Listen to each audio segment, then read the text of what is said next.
Hi, Okay. I am Stu Heller, and I am the moderator of the Beit Aleph uh, Speakers Forum.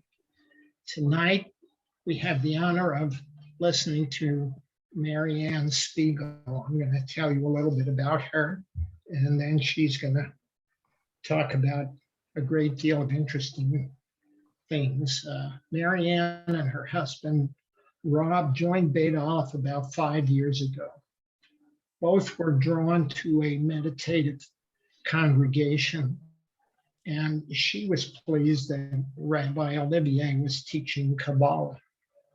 She learned to meditate in her 20s, and meditation was a big draw.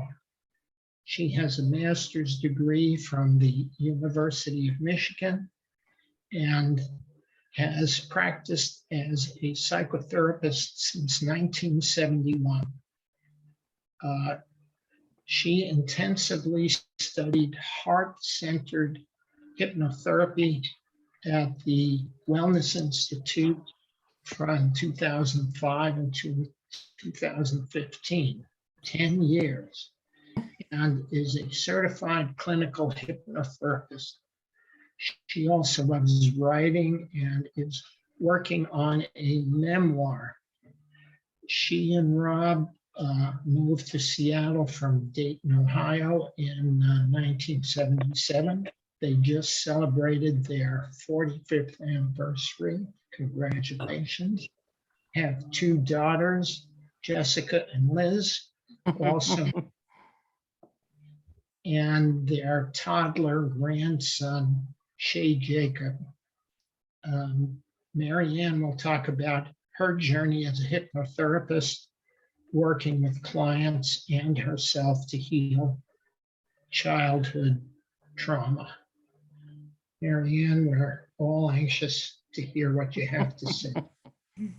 Well, I hope it's what people need to hear. Thank you, Stu, for that introduction and also for organizing this program. I think it's been really wonderful to hear a lot about people's experience that we may not have known.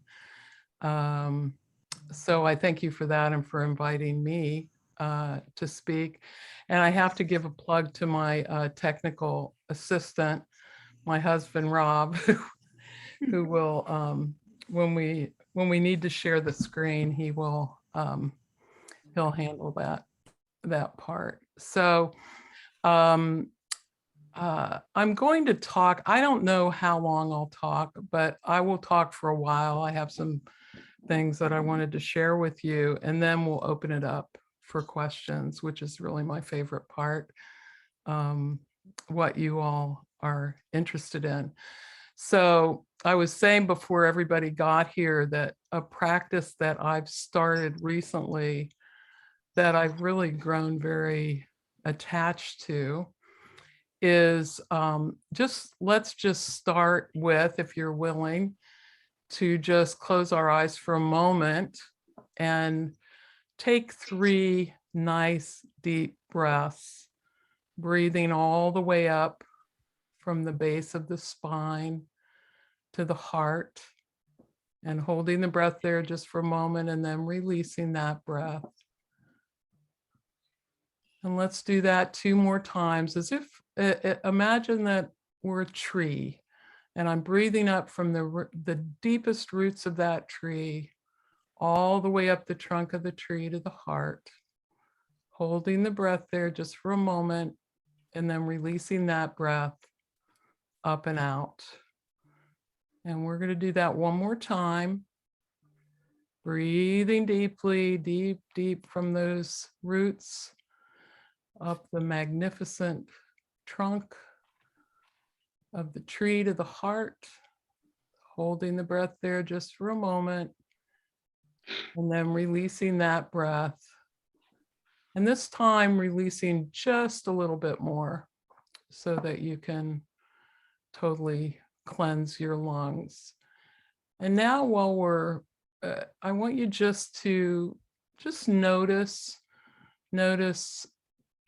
if there are emotions or feelings present for you, or maybe there are some sensations. And just take note of it. That we're totally connected and grounded. And when you're ready, we'll just come back to our Zoom room. And I'm so happy to see all your faces. I have to confess that I haven't done any kind of a talk on Zoom, so it's kind of a little bit of a weird experience for me, but I see all your wonderful faces, so that's really good, or a picture of yourselves. I wanted to start with, and Stu encouraged me, I think it would work best if I just talk for a while and share with you what I've been thinking about in this regard, and then we'll open it up. So I wanted to start just with telling you a little bit about my journey. I've been doing this work for a long time. It's changed over the years, but I think I sought out back in the early 60s, the mid 60s. I sought out psychotherapy for myself the first time. And I suspect that probably has a lot to do with why I became a therapist, because it was really a wonderful experience. I worked with a graduate student in psych for a year. There was a very enlightened head of the counseling center. I'd gone in because I couldn't choose a major, of all things. And, you know, I took a lot of little tests and then sort of eased into therapy, and it was just wonderful for me. And the one thing that I gained from that whole year, academic year of counseling, was I didn't need to live up to my parents' expectations, which sounds, it sounds rather simple, and probably most of you know that already, but I certainly didn't. And it made a big impression on me. And I think I thought about that for quite a while. So I'd already learned that, wow, talking with someone, and this person, for those of you who followed the trends all these years, was Rogerian. And Carl Rogers was a wonderful therapist. And the main thing he did was just listen to people, which sounds simple, but isn't that simple. And that's what this grad student did, and it was exactly what I needed at the time. And so from there, I guess I really started working as a therapist soon after I got my master's. Before that, I'd done more social work kind of things, but I'd surely seen trauma up close and personal, because I worked in foster care and I worked in protective services. And there were working with children and families can be very triggering for people, because it's hard to see anyone in pain, but it's really hard to see a little one. So I moved on from that to working with adults, and really had a lot of different training. And we've talked the making of a therapist, the making of, we have, I have body workers that I work with who have the most incredible combination of skills. And it's, how do you replicate that? You really, it's very hard to do that. And I think that for me, I started with, we were trained in behavioral therapy, which is useful, but didn't take me that far in either looking at myself or helping others. And over the course of time,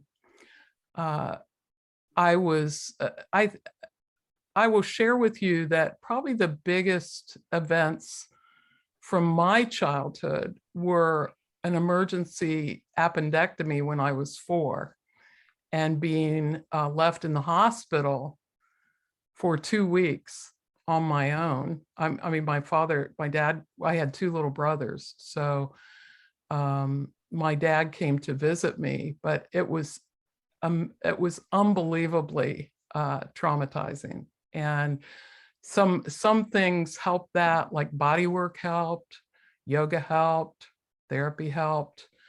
But it wasn't really, and then I had clients who had horrendous events happen in their lives and who came to me.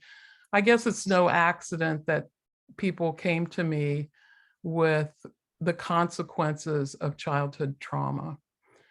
And one of the things that I want to impart to you that is just so core for me, but I think we sometimes forget to talk about it, is that it's very hard for a therapist to be effective unless they've done their own work.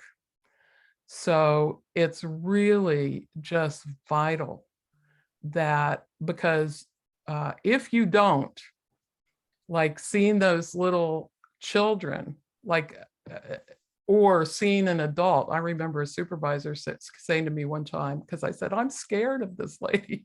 She said, do you want me to have to go talk to her?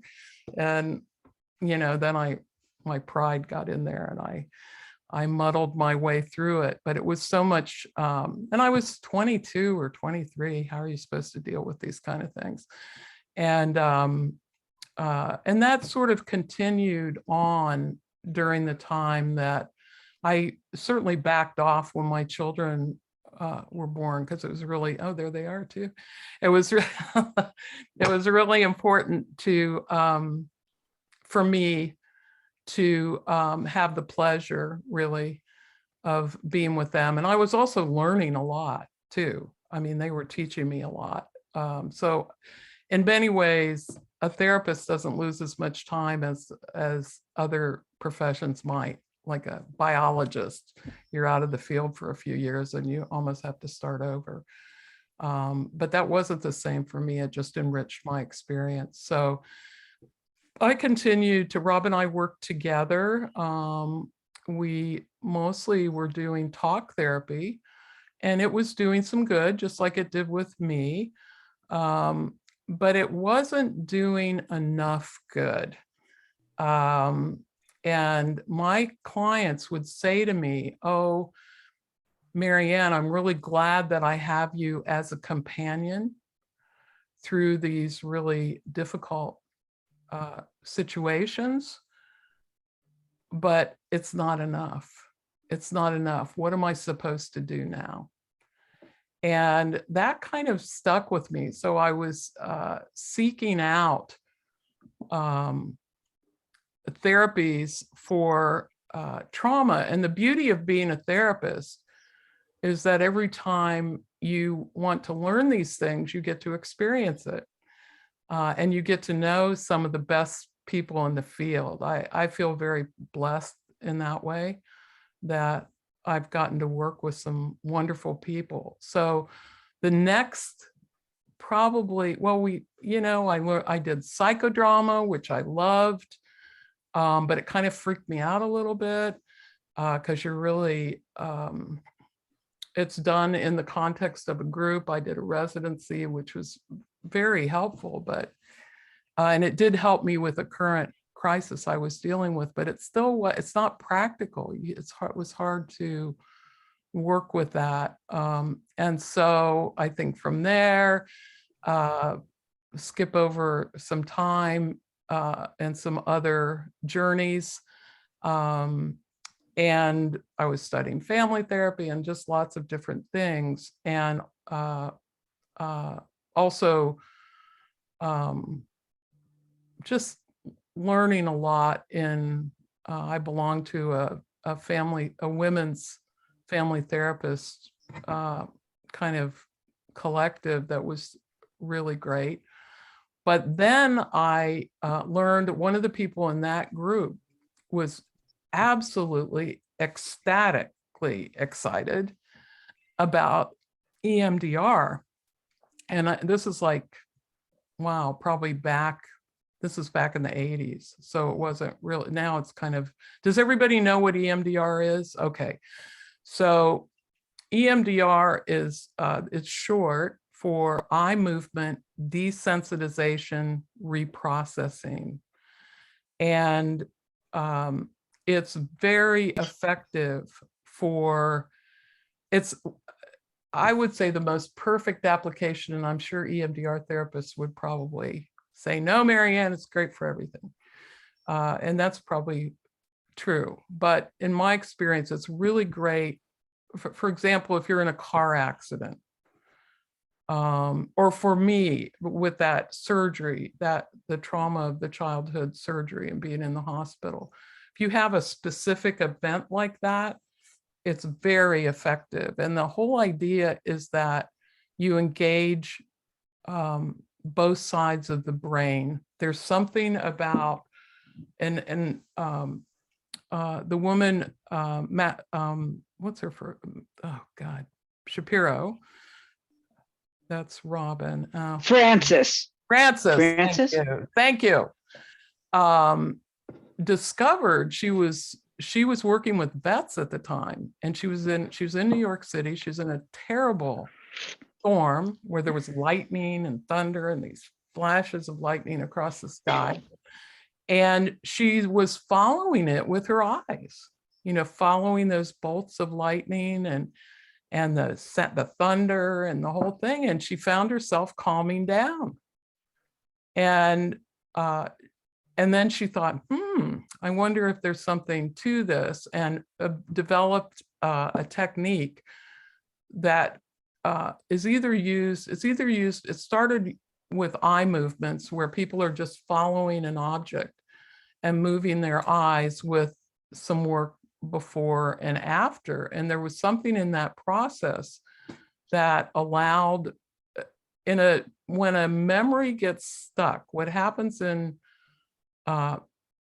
PTSD is that a memory will get stuck in the short-term memory bank. It's so overwhelming and upsetting that it's not being processed to the long-term memory bank. And so then it pops out, people that they walk into a meeting and all of a sudden they see their, high school principal or something like that, or even for people in the military, it's really pretty disabling. And so it's very effective in helping, because it's really what we tell ourselves about what happened. That's how the brain tries to process things. And usually, or often, in an overwhelming situation like that, where we're so vulnerable, we feel terribly inadequate and may tell ourselves, I'm totally incompetent, or it could be any number of things that are negative. And so somehow engaging both sides of the brain and working with the eye movements, also sounds are used, headphones and sounds, and it seems to accomplish the same task.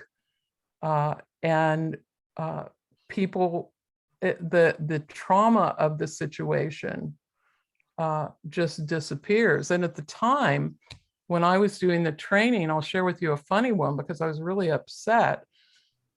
Had just been at my niece's wedding, and my brother had, I don't know, he was just kind of what can I say with it and be diplomatic? He's not aware of a lot of things, and kind of left me out and included the other just was not the best host in the world.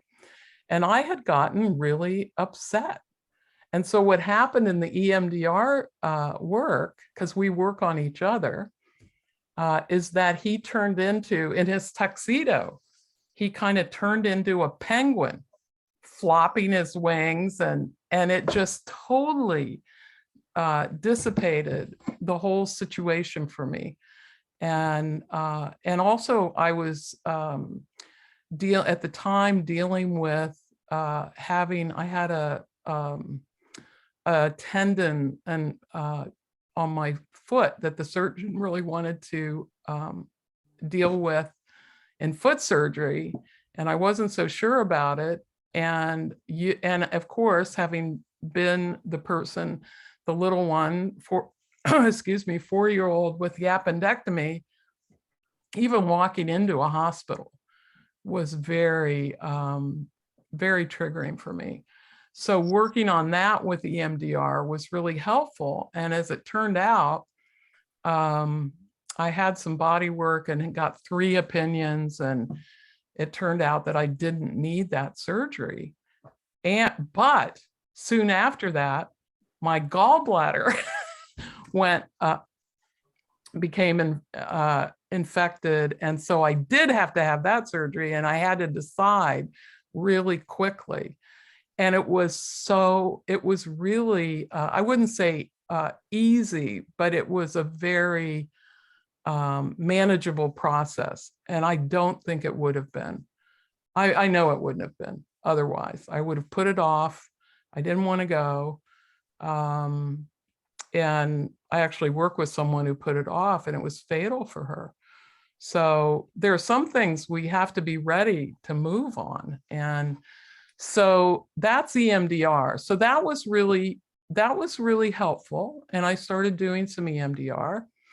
And then Rob had received a federal grant for doing some hypnotherapy work with pregnant women to see if it could, using medical hypnosis to see if it could have this at least as good or better effect than the nicotine patch and other things, because these women were smoking a lot and they were, had little babies on board. So he did the hypnotherapy training with Diane Zimberoff.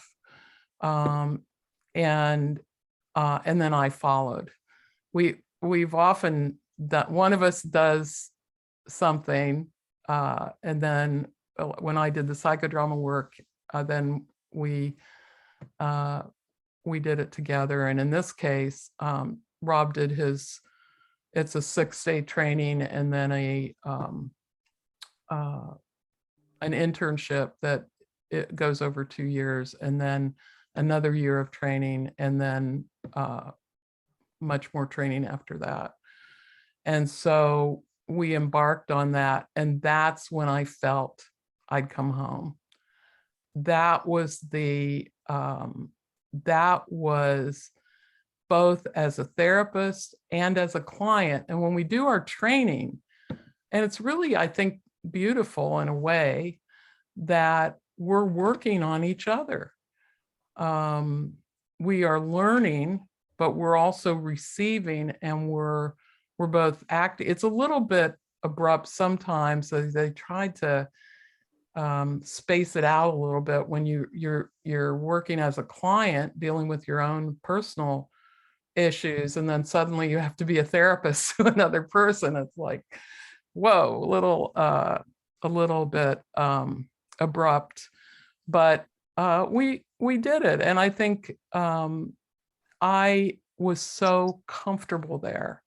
And Diane Zimberoff and David Hartman are gifted therapists, probably, and we're so lucky to have them here in Seattle. I don't think they get enough. They're retired now, but their institute was on the Issaquah Plateau, and people from all over the world came there. And I feel so grateful that I didn't have to fly from him. Rob had somebody in his group from South Africa. There were people from England. There were people from Canada and all over the US. And it was really a very enriching experience where I felt like I began to get a handle on my nervous system and on the nervous systems of my clients. They were, I think, received a kind of relief and growth and healing that they hadn't experienced before. And I think all therapy works to some extent because it's a lot about the relationship between the client and the therapist. But I don't think that's enough. It certainly wasn't for me, and it wasn't enough for the people that I worked with either. And so it was just,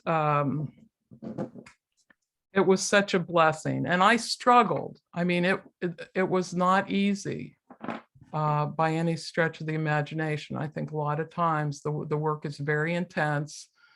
It brings you to your knees more than once. And but it's combined with a lot of other things too, like we did chanting every morning, we did meditation, we did breath work, which is another wonderful technique for both discovering and healing the body. So, and so I think that's all I'll say for now about how I got there. And then I just stayed. I mean, I stayed for 10 years, and I probably would have stayed even a little longer, but it was like, uh-oh, I was starting to be a little restless and moving on to other things. But I still have a part-time practice. And even during the pandemic, we've been able to do some hypnotherapy work by telemedicine, which is, I would have never thought possible before, but there wasn't much, when the work needs to be done, the work has to be done. So I went ahead and did it. So I want to dismiss a few myths about hypnotherapy or hypnosis, because people kind of have an idea. For people who've never experienced it, they think of these guys that are really entertainers, or women who get up and have somebody, they put them in trance and then they have them cluck like a chicken or something like that. And people feel manipulated, and they feel just not like, sometimes even angry. Liz, I hope you won't mind my talking about this, but when Liz, her high school graduation party, there was a hypnotist there. And one of her friends was the participated with this guy. And it was really, Liz felt that the guy kind of humiliated him and really used him just to entertain the group. So hypnotherapy is not that. And hypnotherapy does use hypnosis, yes. We learn to do hypnosis, but it's in the context of a therapeutic relationship, which is really different than some random person. And over the course of my experience, I've had to clean up some messes from people who really didn't know what they were doing, and kind of did some damage with people. And usually it's just moving too fast. It's getting people into a place that they're not really prepared to handle.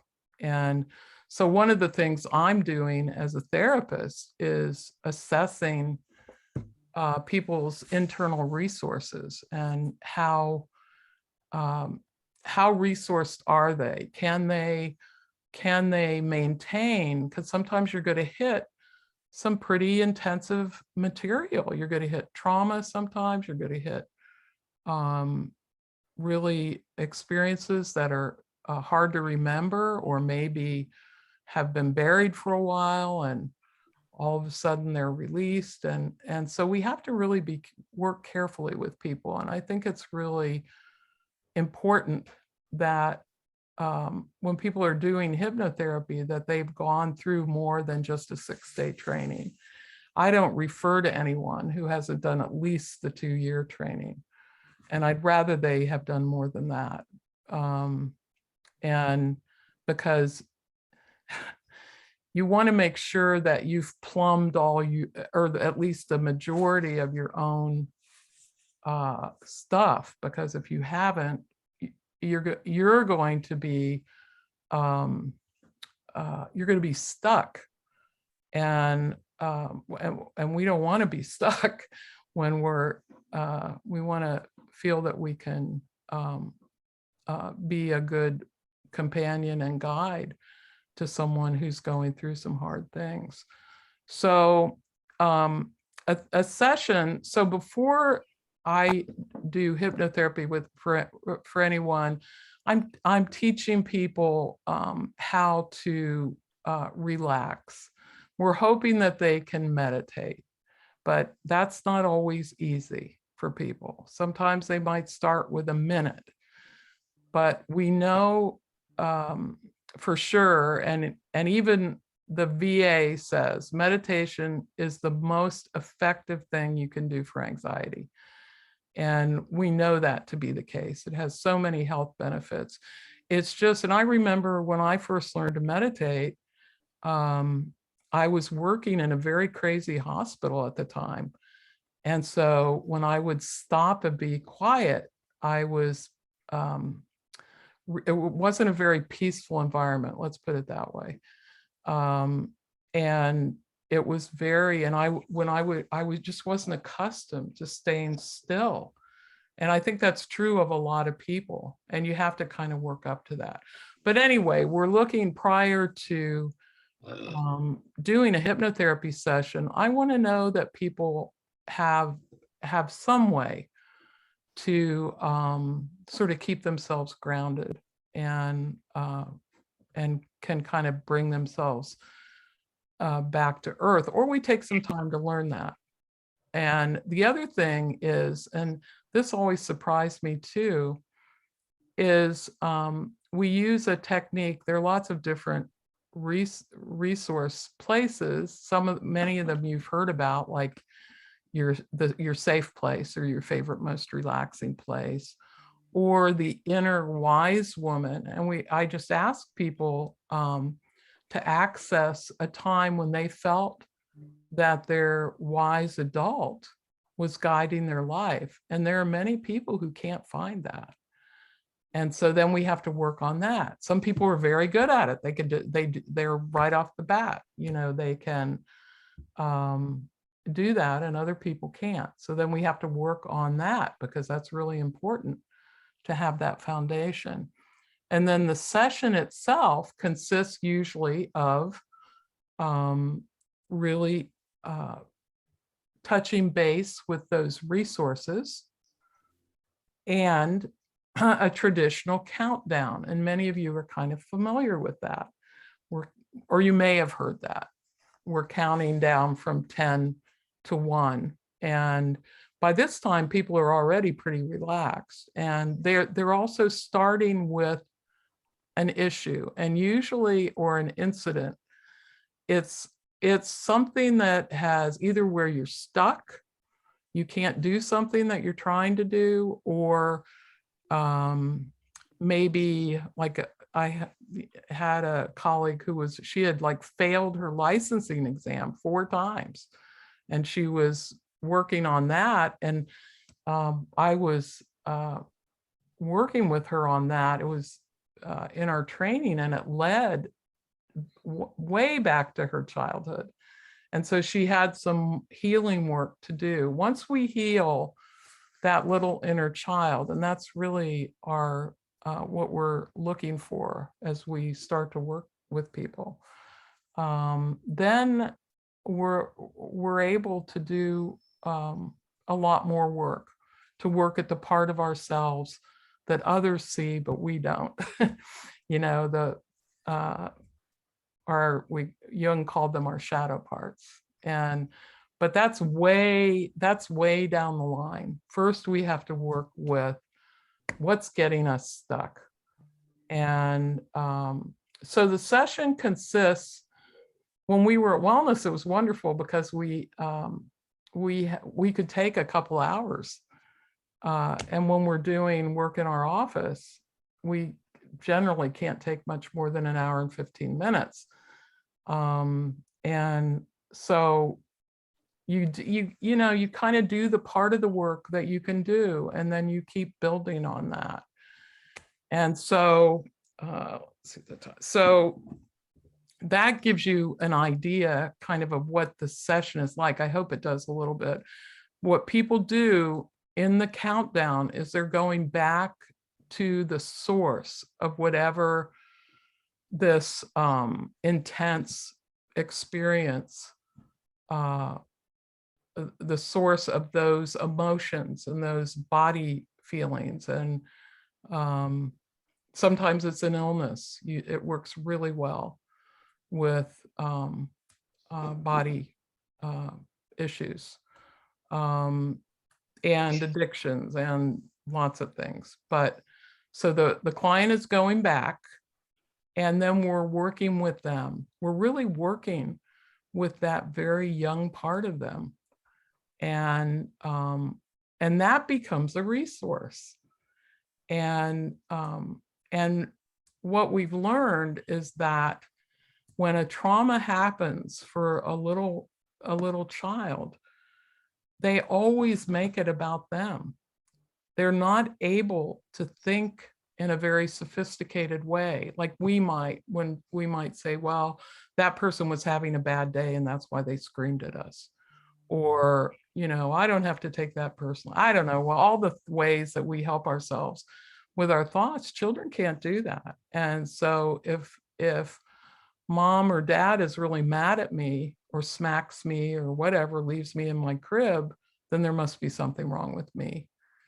And that becomes the software that runs our operating system. So in the moment of that healing, the client has a special opportunity to heal that. We call it it's a mistaken conclusion to what happened. It's, and then if they're ready, and some people, I've worked with people who threw their inner child across the room in the form of we usually have a bear. That's probably the most extreme. Most people are able to really talk with their little child in the way that they would have liked to have been talked to when the incident happened. And so then this understanding begins to develop, and the software changes, and often the new belief and new decisions start to take over. If I know that I'm okay, or if I know I'm special or precious or beautiful or whatever those things are, then I'm going to behave differently in the world than if I think I'm a loser, I'm unlovable, I'm don't deserve anything, all those messages that people can give themselves that are old. It's kind of like a well-worn path in the woods, and we have to create a new path. It's really easy to get on the well-worn one, but we want to create a new neurological path. And we've had the experience of being able to watch, having people hooked up to a machine that measures brain waves. I don't know if that's an MRI, whatever it is. And you can see the waves, the brain waves changing, and it's pretty powerful. I certainly have felt that, but it's really amazing to see it happen in real time. And people will tell you, and for some people this isn't an easy, but sometimes I've worked with people that came in and they're done in 10 sessions, but that's more unusual. Usually people stick around because they know they have more to do. And as David Hartman put it one time, he said, well, some of us, if we're redoing the house, we're doing a remodel, we're just going to paint, and that's good enough. We're going to paint. And some of us are going to repair the wiring, and some of us are going to redo the plumbing, and maybe even a new roof, and maybe even we want some skylights up there, and I think that is really true. For me, it's been a lifelong interest and passion, and just wanting to know to understand, I guess, to understand and to be able, I think the main thing I want people to know is we all get dealt a certain number of things over which we have very little control, but it's how we react to those things that really matters. So I'm looking at the clock, and oh, the other thing I'll tell you about this was very powerful. It's a process for couples where, and I'm not, it's pretty hard to pull this off just in regular outpatient practice, but we were able to do, we've done it though, where both client, like maybe there's a couple and maybe they're having issues and they've done some work on themselves. And then we do what's called a dual induction, where both people are in trance at the same time. So they're very relaxed. And one partner gets to listen to the therapist working with the other partner, and then, and vice versa. And then, and that for me was a very powerful experience, to know that my partner was taken care of by another person. I didn't have to be concerned about that. And I could just be, and we just learn things about each other. We see things, see each other's, particularly that very young part of ourselves. And then the couple gets to be together and kind of be together as little children. And it's quite powerful and really life-changing. So Rob, if you want to put up the, how many people know about the ACE scale? Does anybody? Okay, some people do. I didn't until I read Hillbilly Elegy, which some of you have read, where he talks about it in his book. But this is, you might want to just, this is a really a trauma inventory that is very, very basic. It's minimal, I would say. There are so many, we could add so many traumas to this list that aren't on there, but this was developed by teachers and pediatricians to kind of identify children who are going to be more at risk, so that they could, because often trauma manifests as physical problems. So if you heal the trauma, for children, it's usually in their parents. And, you know, if you work with that, then it impacts the child's health. And in school, it really does. So if you want to just take a look through here and see if any of these things, even if parents got divorced, that gives you 1 point. But just kind of read through here and see. The man who wrote Hillbilly Elegy, he and his sister had, I think, 6 or 7 points on this scale, which is pretty darn high, and he overcame that. So these are more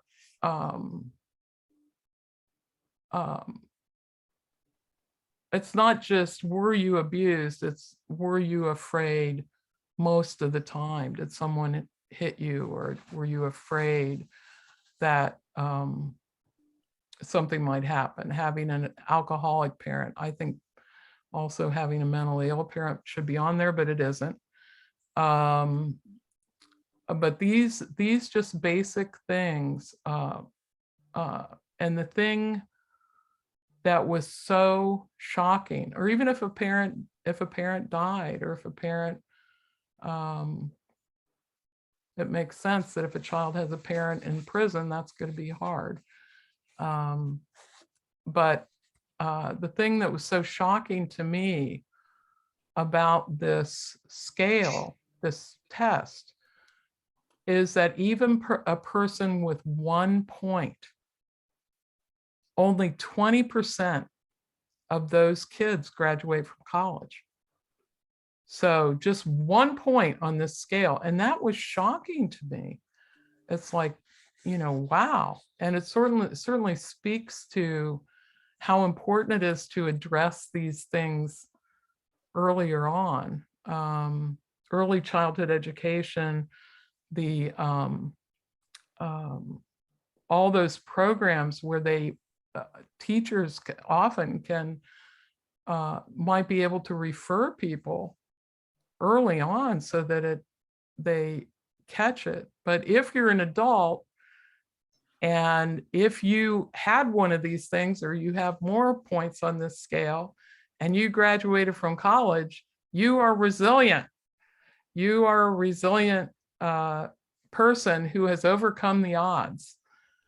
You had an 80% chance that you wouldn't finish college, but you did.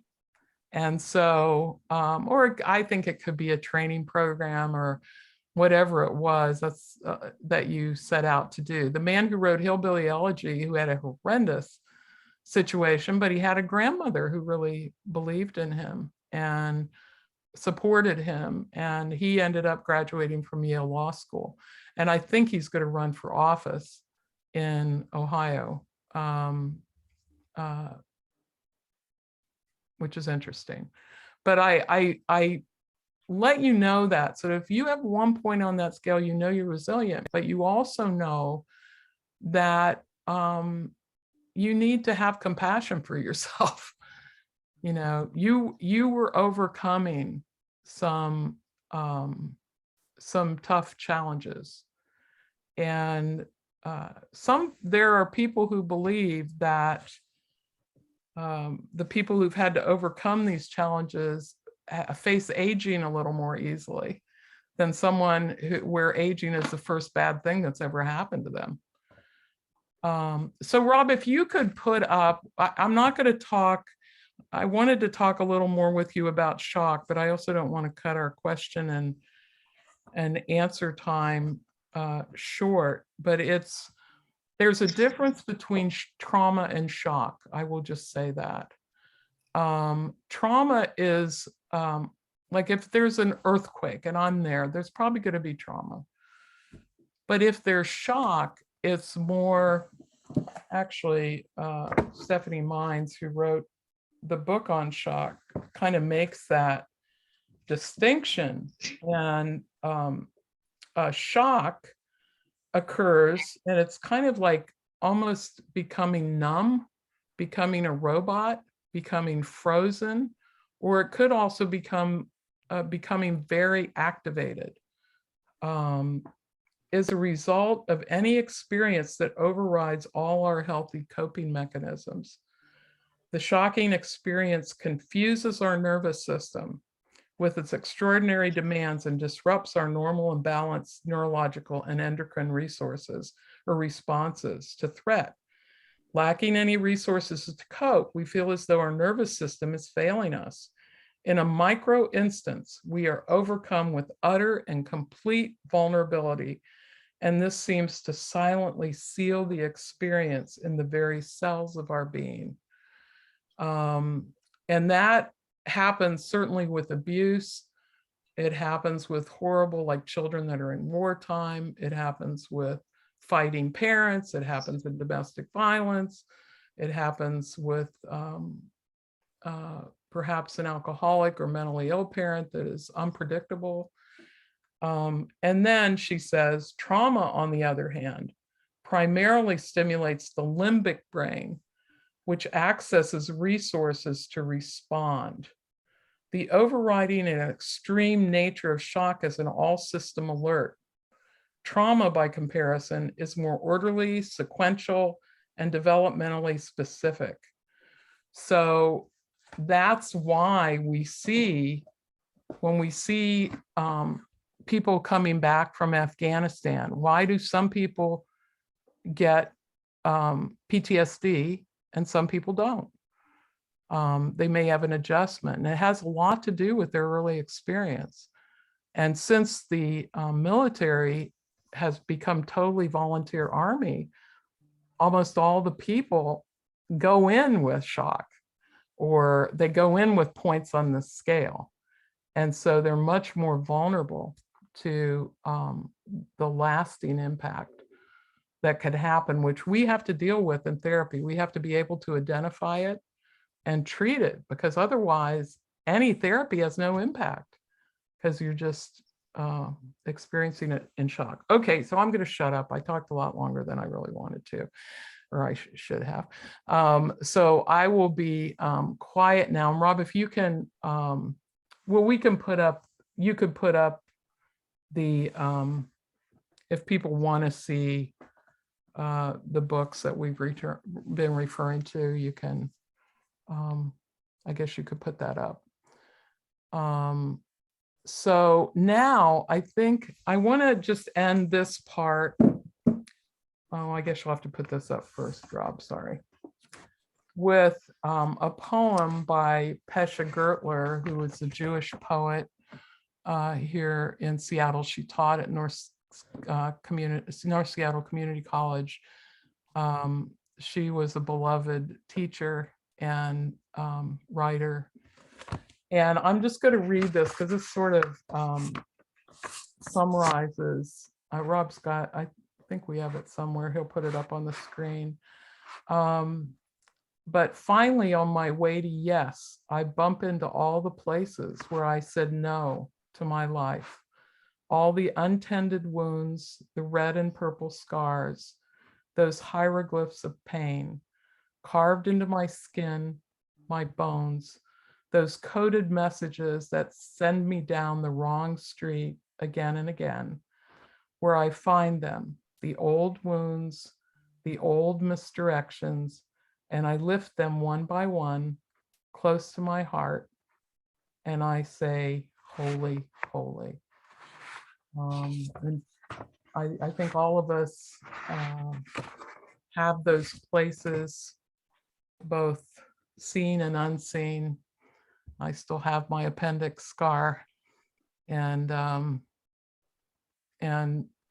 you know, I like to think of our work as being embracing the difficulties that are put before us. It's hard to do that right away, but if I can have the attitude that every one of these challenges is an opportunity for growth and change, then I think it expands my vision. And that becomes very important, especially when we're dealing with really hard things, either things we've done or that have been done to us or that we have experienced and might still be dealing with. So I welcome your questions. I hope that I hope I've at least made some sense here and maybe showed you a few things that you might not have known about. Thank you, Jessica and Mike. So what do you say? So you can just, perhaps it would make sense to, does everybody know how to use the little raise the hand icon? You can either raise your hand, or it's hard in a Zoom room to have any kind of a dialogue because we'd all be talking at the same time. But yeah, okay, so we've got some hands raised, and if on virtually, which is, what is that under your, where's the raised hand? Under reactions. Under reactions at the bottom of your screen. Yes, thank you. So let's see, we have Helen there. I'm just going across my screen. Helen, I'm happy you're here. Hi. Hi. Hi. I'm going to show you what I look like so you can see why I stopped the video. Helen's getting ready for a dance performance, so you're allowed to You're allowed to show that. Yeah. So, But my question is, could you speak a little bit more about that countdown experience? And I also wanted to hear more about healing the shock. So those two things. right. The countdown in a hypnotherapy session, you mean? Yes. Okay. Well, it's really, remember that we've already gone through, we'll usually start with talking a little about what the person wants to work on. And we'll explore feelings and body sensations and all those things. And then we will have them close their eyes, and we'll do they'll go into their safe place, or we call it favorite most relaxing place. And we keep working on that, because the more you repeat it, the stronger it is. We also do the wise woman or wise man resource, where we're really remembering times that when we really have acted very wisely in our own behalf, because that becomes an important anchor too. And then the countdown just goes in our structure, just goes from 10 to 1. And as we're counting down, we're first, I would say, maybe they have rage, or maybe they have sadness. We're going to really intensify those feelings. And we're going to tap into whatever the body feelings are. Like maybe I feel that sadness in my heart. And, so we're going to bring all that out. And then I'm going to use that in the countdown. And I'm asking them, as I count down, to go back to the very first time they felt that particular combination of emotions, body sensations, pain. It might be physical pain. And then, and I'm going to keep repeating that as I say,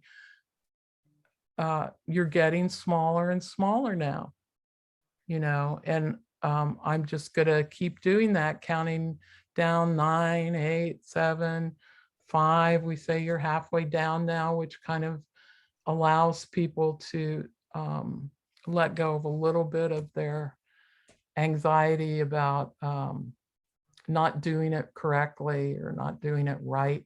We do a lot of reassurance about that. And then down to 1, which is the very bottom of your relaxation. And then I will say,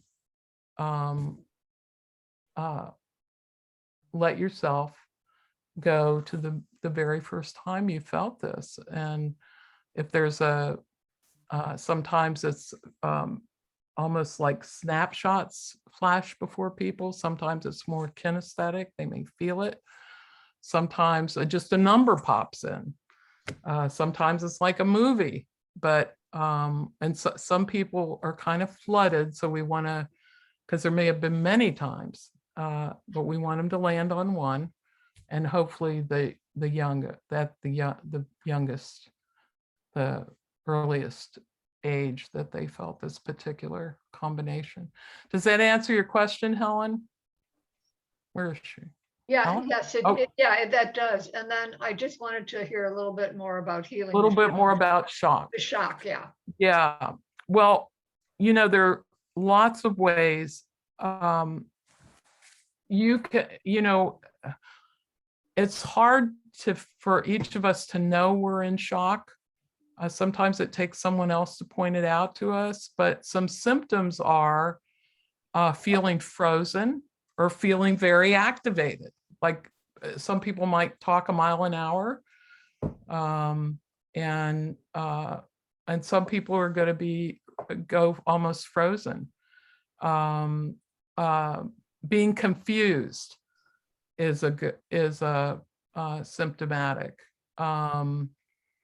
What are some, let's see, some other common, but if that happens for you, and if oh wow, I am really, I'm not quite here. It's almost feeling like you're up on the ceiling somewhere. So you're dissociating a little bit? Dissociating, right. And so the first thing, if you're a person who is more inclined to activated shock, like you might get really busy, you might talk really fast, you might be running around, or you might be yelling. I'm convinced this is what happens in domestic violence when both people are triggered at the same time and they're both in shock, because we're accessing the most primitive part of our brain. We're not much, the fight or flight part, where we don't have a lot of access to more complex thought. So if you're a person who activates, you go and get a cold pack out of your freezer and you put it on the back of your neck, or you can hold it in your hands. And what will happen is, or at least what happens for me, and I think it happens for a lot of people, is that it's kind of shocking. And you come right back into your body and you start breathing. And so it's just a quick way to, we had baskets of cold packs at Wellness. And many of you who've worked with us know that we've had a little freezer in our office full of that always had a cold pack. If you're a person who gets real quiet and kind of depressed, or just you become silent, you become like a robot, you need heat. And having a hot pack at home, the nice ones you can put in the microwave just for a couple of minutes to get warm, and you can put it on your heart or you can put it on your belly button. And people have a preference usually, and it's just good to have that around. Maybe you're going to have a really difficult talk with someone or a phone call. Get yourself a cup of hot tea. Put that hot pack on your heart. Those are just practical applications. And the cold pack, if you're really, maybe you're enraged, you're so angry, you're running around like a chicken with its head cut off, or you're, talking real fast or yelling, go get the cold pack and put it on the back of your neck. And I've had people, the ones that in first aid kits that you just squeeze to get either hot or cold. I've had people carry those with them. And I had a person who was so terrified to get on the bus, she would go into shock and so she had a fan. She had one of those little miniature fans. She had a cold pack. She had a lot of resources there. And then she was able to ride the bus. So people with complex trauma are going to really be challenged. Hot or cold drinks work kind of well too. And some people like essential oils. Just many of the people we've worked with found that if they could smell, they knew they were out of shock. Because when you're in shock, you probably won't. We're all different about that, but that's another way, that something that's easy to carry in your pocket and just, yeah. So let's see, who's next? What do I have up there? I have Stu. Stu has his hand up. Well, I had two questions, and you can pick either one. One was, I come to you and I say, Yeah, Marianne, I am stuck. I am bouncing against the wall. I'm trying to make this decision. It keeps coming up over and over again, and I haven't the foggiest idea why. Right. So how do you begin to probe to figure out whether, it has to do with my childhood or what? And the other question is, what I'm hearing is that what you're saying is both wonderful and terrible, because it means Sorry. that our whole system of criminal justice is warped. Yes, indeed. Marianne, talk a little bit about birth trauma. Ah, She was a twin oh, being stuck. And oh, almost everybody. I mean, I'm kind of an exception because I had so much trauma around my appendectomy that I didn't get to the birth trauma for quite a while. I got to it. We did breath work in the hot tub of all things, and that's where I was absolutely terrified.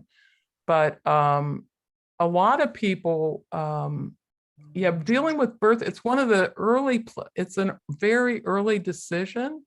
And if you're a twin, generally, I mean, if you're the first one born or the second one born, or maybe, our niece had two little twins and one had a heart issue, and, they had to be separated shortly after birth. And so there are a lot of things that can come up in any birth, but particularly for twins. So it often comes out in breath work, where we're teaching people to breathe in a certain way, and they get, for some reason, it can come out in a regular hypnotherapy session though.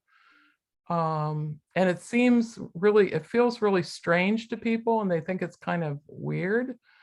But we've seen it so many times that it's like, I can't really doubt that. And if you believed, I remember there's a guy in my internship that he was a very big person, tall, probably was about 6'5" or 6'6", and he carried this thing around with him that he had injured his mother, that he was really a terrible person, bad, and went into shock at the drop of a hat. I mean, I don't think he got out of shock till into the second year.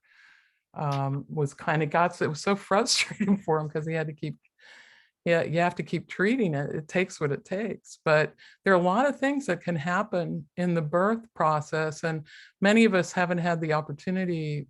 If you can talk to your mother, that's very cool, because you can find out, at least from her perspective, what actually happened. But if not, your body remembers. And so it's just how to access it. And it usually, sometimes it comes very fast for people, and sometimes people like me, I didn't get it I was working for years in hypnotherapy before I got it, because I had I had that big appendectomy trauma. So, and regarding, I hope that it helps a little bit, regarding the piece about I'm stuck. I mean, we pay attention to language as hypnotherapists. And when somebody says I'm stuck, what comes to mind right away? I mean, if I'm sort of suggesting to you that we're talking a little bit about birth, if someone, like one of my brothers was a breech birth, and there are certain issues that combine with that. For me, my mother was a smoker. So it was not being able to breathe. And you can imagine how terrifying it was to be in the hot tub with my snorkel, and this very annoying therapist is saying, perfect, Marianne, perfect. You did just the right place. And I'm absolutely terrified. But once I got into it, then I became aware. And whatever, it might not be that though. Maybe we would certainly, if someone came to me for that, we're not going to suggest anything. We're going to let the client lead us. And I would want to explore what's going on. You know, what kind of decision are we talking about? Sometimes people don't want to do something, like maybe they think should I go to medical school or dental school? And maybe they don't want to do it at all. Maybe it has to do with pleasing their parents, or I don't know. So we have to like kind of explore a little bit. And then generally there are some techniques for if it's just, I'm not sure, I've got two great options here and I don't know which one. There are some ways to get at that. But it depends. It really depends on if you can work. I have no objection to working in the present if people are able to move forward. But a lot of times they're not. And we're sabotaging ourselves, like the woman who kept failing her licensing exam. And she eventually passed, which we were all very overjoyed to hear. So I hope that helps. It depends. You have to depend on the experience of the therapist there, and just to kind of get a feel for how deep does this go.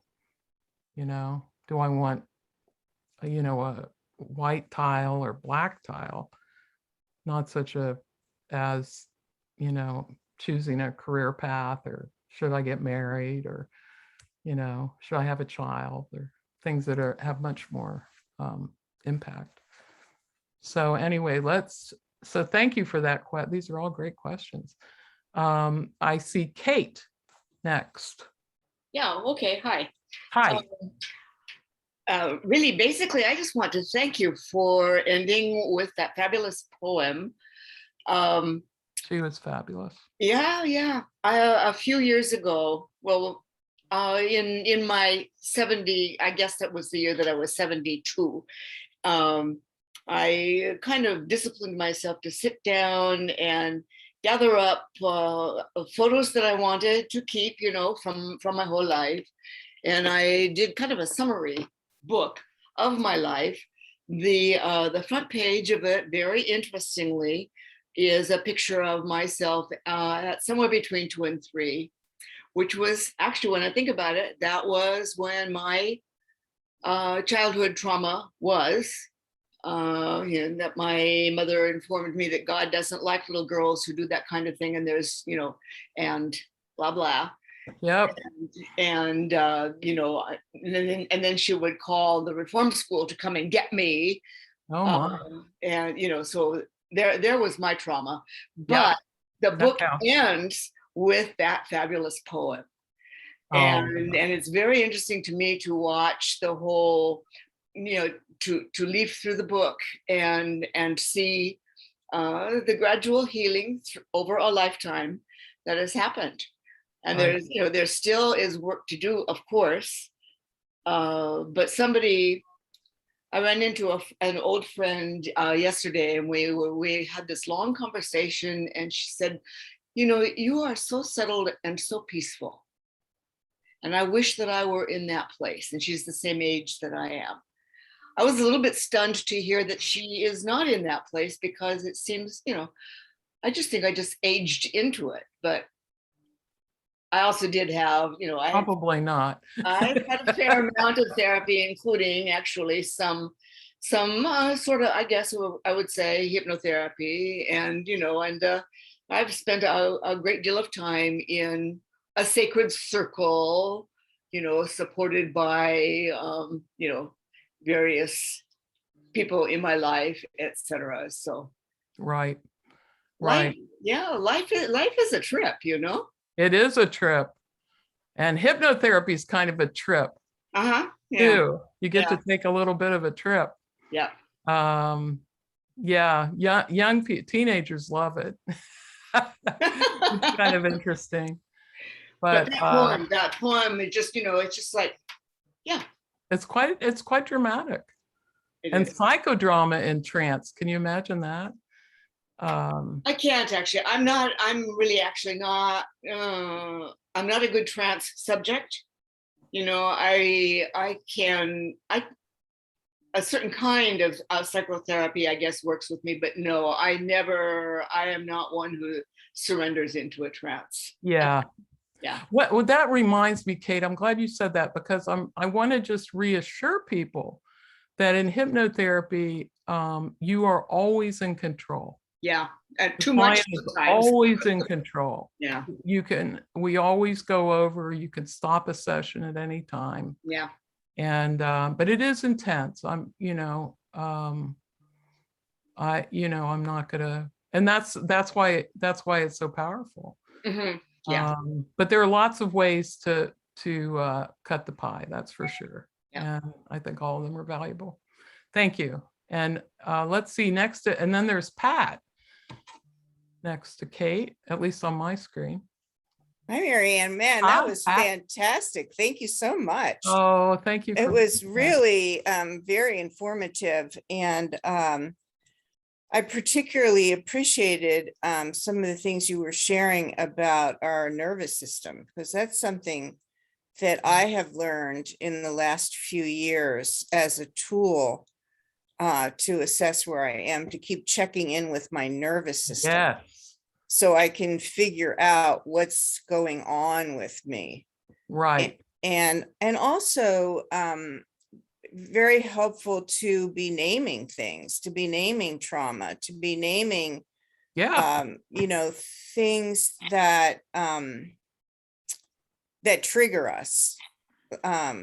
And I just learned in the last few years that I have PTSD around medical emergencies, because my father had 29 heart attacks in 10 years. Oh my. Oh my. And I never knew if I went to bed at night, that was the night the ambulance was going to come and my father would be taken to the hospital and maybe he would not live through the night, that sort of thing. Right. So yeah, so medical emergencies, I do go, I just go, I go out of my body. Yeah. So naming those things has been absolutely really, really instructive. Yes. But lastly, I just wanted to say on that ACE list that you had, I mean, like, what are the percentages in terms of our population that somebody has one of those things? I mean, when 50% of the population gets divorced, that's 50% of the population that's got one thing. Right. Right off the bat. Their children. Yep. Yeah. Yeah. Have that. Yeah. So it must be a fairly high percentage of us in the world today who've got some of that. Right. And wouldn't it be nice if I always thought that in middle school, it would be just great to forget about everything except teach kids about psychology, mental health, taking care of their bodies, all those things, and just, how to resolve conflict in relationships, how, so you could know there, it doesn't, again, to have a point doesn't, or 2 or 3 or 4, it doesn't doom, it's not the end, but it does mean that, we have to address it. And there was a woman, Judith Wallerstein, who she wrote, I think her book was called Second Chances. She's a psychologist who did longitudinal studies on kids whose parents had divorced. And about 2/3 of the kids did fine. But there was 1/3 of the kids that even 20 years later were having issues. Like, that was a big deal for them. And it has a lot to do with genetics, your personality, the culture, how much support there is, all the things that affect resilience. But, and also the fact that families are often separated when all that moving around started, and kids are separated from their grandparents or their aunts and uncles. They don't have the kind of support that maybe a few generations back they might have had. But Diane Zimberoff, our teacher, I was just sort of looking at her book again, and she says that most people who stay stuck as a victim have come from a family where there's some kind of organization around a very ill person, either a mentally ill person, an alcoholic or addict, that there's somebody that we have to kind of organize around, and then people start to lose themselves, lose track of their own feelings and needs. But that's her theory. It's probably right. She's right about a lot of things. Anyway, so there's a hand with Rob. Rob has his hand up. So I just have one question. What would be your one-word description of being married to a hypnotherapist? You should ask our kids about that. I mean, can you imagine what they've been through? Actually, One word. One word. I would say gratitude. You know, I'm grateful because I have somebody who we have a common language, and the working together in the retreats that we used to do was really, it's like playing in an orchestra, you know, it's really wonderful. And the other therapists that we worked with. So, yeah, definitely. It's good to have a partner who is, will work with you. Who speaks the language. Who speaks the language, right? Yeah. I think, you know, we've had struggles. We both have points on the scale, you know, so I didn't know about the scale. I'm kind of glad I didn't. But I think it's important to know about it because it gives us more compassion and also speaks to probably the role that education could play if there were more mental health resources in the schools, because teachers are great, but they don't get, you know, they don't get the same kind of training, you know. So, yeah. Anybody else? Are we done? Have we come around our circle? I'm just really so glad to see all of you, and again, thanks to Stu for organizing our situation here, because we really get to know people a little bit better and amongst ourselves too. So I'm glad. And when do you get to talk about your work? I mean, no, you know, it's kind of fun. Although I have to admit, I was a little nervous. Well, Mary Thank you Ann, very much. I really appreciated learning about how this works, other than, you know, when I was at Girl Scout camp and bored and we'd swing a watch in front of somebody. See what would happen. Yeah, maybe you did a little. Nothing ever did. I guess we lacked the training. Well, Rob's brother, how Oh, old? God. Alan was 15, I think, and Rob was just No, a he kid. was 18. He was 18. Oh, he was 18. That's how I got interested in hypnosis. Is he went through a hypnosis training during they had college students come in to Wright-Patterson Air Force Base, and they used hypnosis to train them because they were going to use it for astronaut training. And they wanted to test it on, of course, These kids, yeah. these subjects.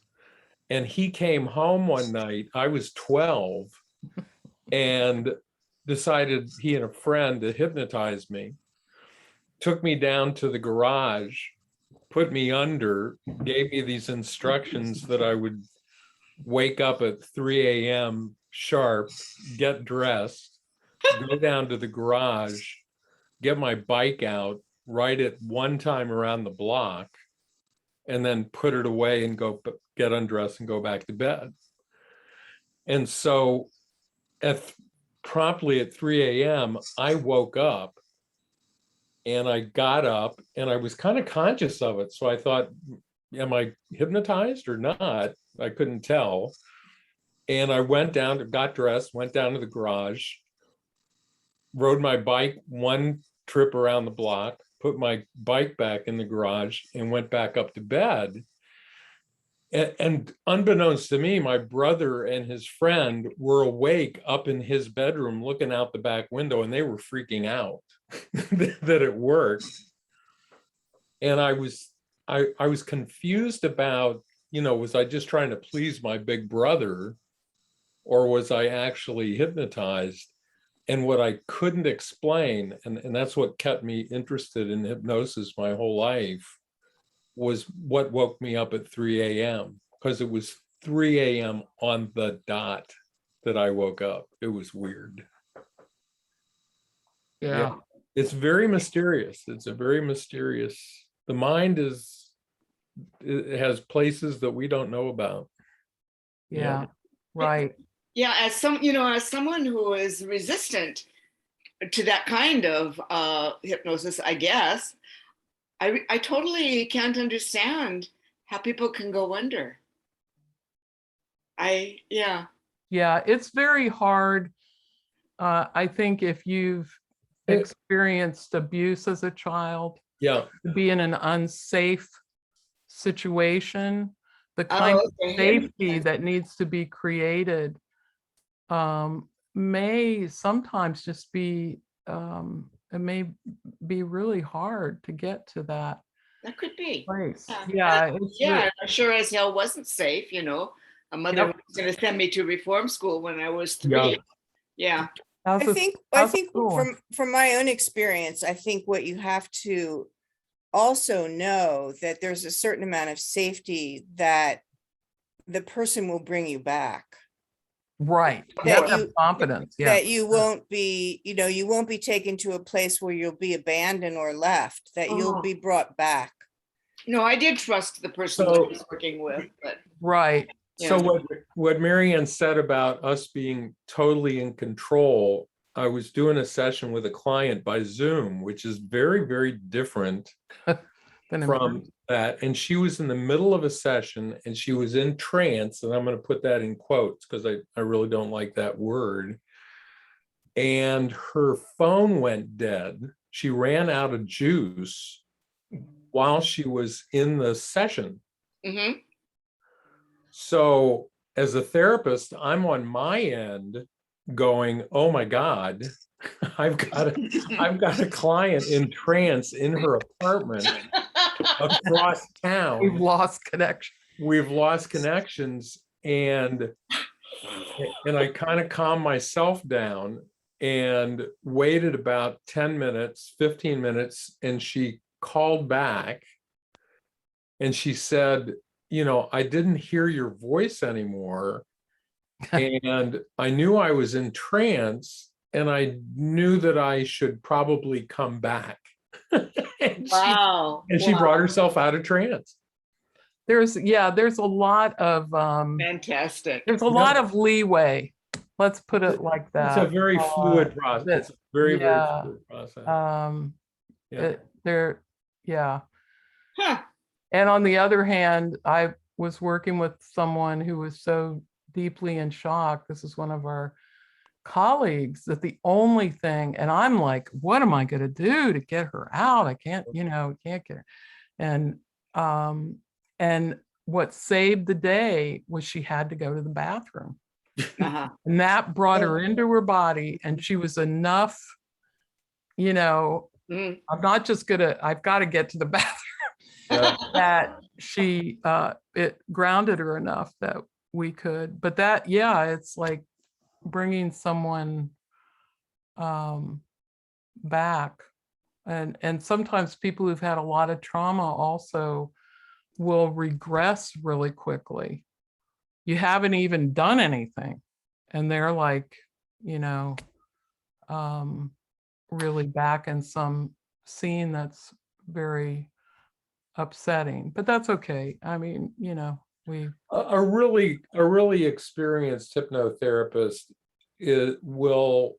what they'll do is they'll work on resources. Marianne was talking about resources. So if you're having a hard time going under, they'll simply keep resourcing you to keep you informed, your body informed, that you are in control. Mhm. right. Yeah. That you That can you're safe. create your own safety. Right. Because ultimately we all do that, right? Or at least we want to. Because we did all survive that trauma.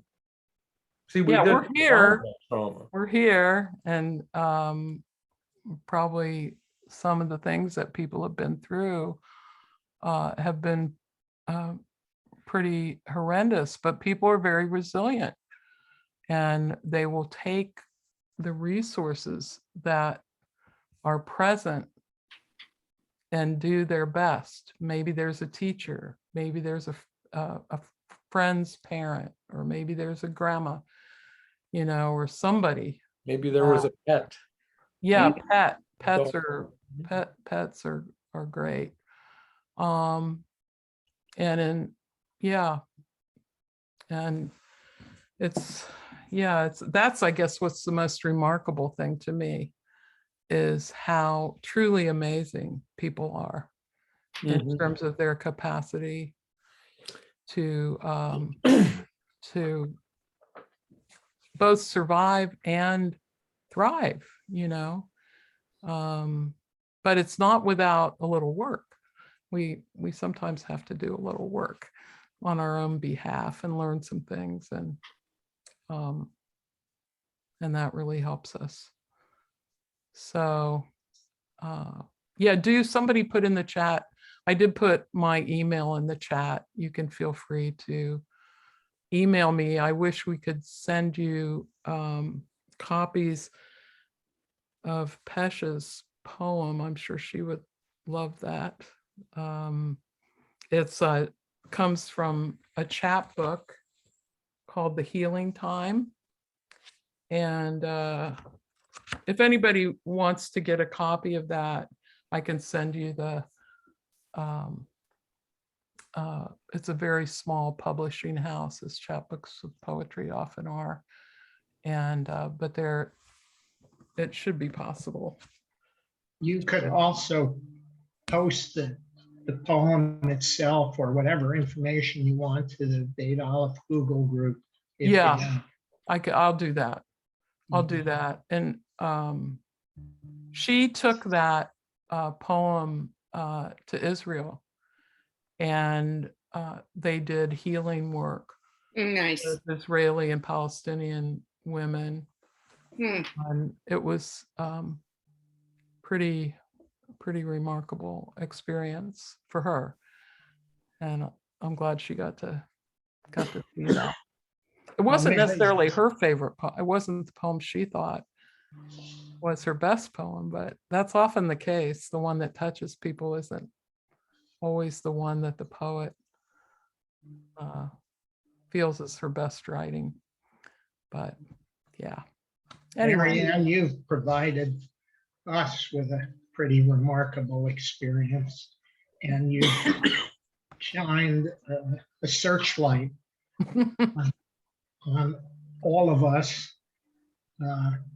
how we work. And I'm really grateful to you for taking the time to do that, and for having the courage to share your own personal journey, some of your problems, how you work through them. So thank you. Thank you.